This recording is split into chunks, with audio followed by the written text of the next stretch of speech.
Nous retiendrons aussi le dernier message d'alerte du médiateur de l'énergie. Attention aux démarchages abusifs. Vous en avez peut-être été victime par téléphone ou à votre domicile. Ces mauvaises pratiques sont en augmentation. C'est ce qui ressort du dernier rapport annuel rendu public ce matin.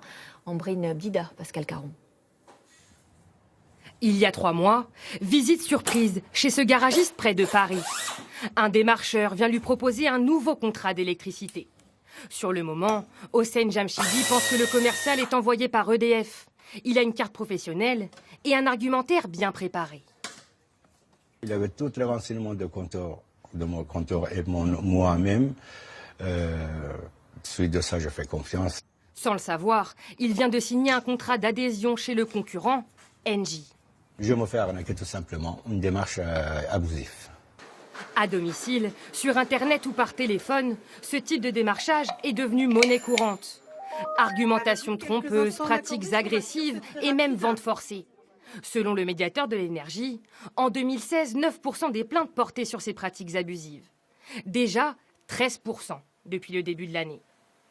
Dans le viseur du médiateur, plusieurs fournisseurs, dont Engie, qui concentrent près de la moitié des plaintes.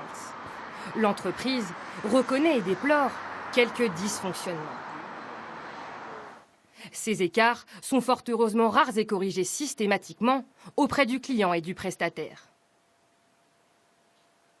Les prestataires, c'est justement le cœur du problème pour le médiateur de l'énergie. La vraie question, c'est d'interroger sur la rémunération des démarcheurs. À partir du moment où les démarcheurs sont rémunérés essentiellement à la commission, il est clair qu'on encourage l'agressivité des démarcheurs. L'année dernière, près de 40% des Français ont été démarchés par un fournisseur de gaz ou d'électricité. Et pour vous éviter de mauvaises surprises, Christelle Méral nous a rejoint. Christelle, d'abord, que faire si on estime avoir été démarché de façon abusive ? Eh bien, vous avez 14 jours pour vous rétracter. Normalement, vous avez dans votre dossier un coupon de rétractation. Il faut le renvoyer par courrier avec accusé de réception. S'il n'y a pas de coupon, une lettre avec vos coordonnées précises est aussi valable à envoyer là aussi avec accusé de réception. Très bien, mais alors si on a dépassé les fameux 14 jours, est-ce qu'on est pieds et poings liés avec ce démarcheur qui nous aurait abusés ? Eh bien non, pour une raison simple. Contrairement au contrat pour les téléphones portables, par exemple, il n'y a aucune période d'engagement. Il est donc possible de changer de contrat à tout moment. Vous appelez un fournisseur, le précédent ou un autre, et par courrier ou par mail, il vous établit un nouveau contrat. C'est lui qui s'occupe de la résiliation de celui qui vous a démarché abusivement. Bon, ça paraît très simple, mais si malgré tout il y a un blocage.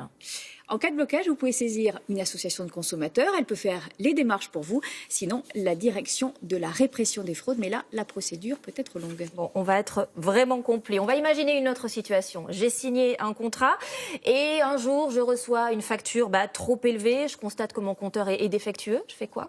Et dans ce cas, il faut d'abord s'adresser à son fournisseur d'énergie. Si au bout de 2 mois, rien n'est réglé, vous pouvez alors contacter le médiateur de l'énergie. C'est lui, alors qui traite le dossier gratuitement. Pour le joindre, un site internet www.energie-médiateur.fr ou bien un numéro vert qui s'affiche, le 0800 112 212. Il a 3 mois pour intervenir, Marie-Sophie. Et dans 80% des cas, les consommateurs sont satisfaits. Merci beaucoup, Christelle, pour toutes ces précisions.